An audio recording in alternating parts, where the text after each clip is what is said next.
मनसेचा पहिला मेळावा आहे। वरळीमध्ये मनसेकडून राज्यस्तरीय मेळाव्याचं आयोजन झालंय। मनसेचे अध्यक्ष राज ठाकरे पदाधिकारी आणि कार्यकर्त्यांना मार्गदर्शन करणार आहे। या मेळाव्यात संघटनात्मक फेरबदल आणि आगामी पालिका निवडणुका, स्थानिक स्वराज्य संस्थांच्या निवडणुका या संदर्भात चर्चा होण्याची शक्यता आहे। यावेळेस राज ठाकरे नेमकी काय भूमिका घेणार हे बघणंही महत्त्वाचं असणार आहे।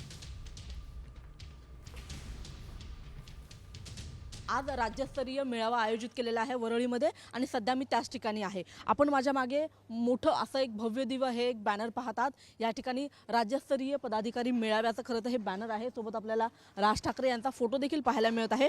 मागची जी निवडणूक झाली त्या निवडणुकीमध्ये मनसेचा एकही जो उमेदवार आहे तो निवडून आलेला नव्हता आणि त्याच्याचमुळे मनसेचा एकूणच झालेला पराभव, याबद्दल झालेलं चिंतन आणि त्याच्यानंतर आता पक्षामध्ये एक मोठे बदल करावेत अशा पद्धतीची खरं तर अनेक पदाधिकारी आणि कार्यकर्त्यांची मागणी आहे। अनेक जण असं बोलून सुद्धा दाखवत आहेत। मात्र आजच्या या मेळाव्यामध्ये राज ठाकरे नेमकं काय बोलणार हे पाहणं अतिशय महत्त्वाचं आहे। राज ठाकरे यांच्या सोबतच पक्षातील काही महत्त्वाचे नेते मंडळी आहेत, त्यांचं देखील भाषण आज होणार आहे आणि त्याच मेळाव्याची तयारी आपल्याला या संपूर्ण डोममध्ये सुरू असल्याचं पाहायला मिळत आहे। कॅमेरामन प्रवीण चव्हाणसह मी रुपाली बडवे, साम टीव्ही, मुंबई।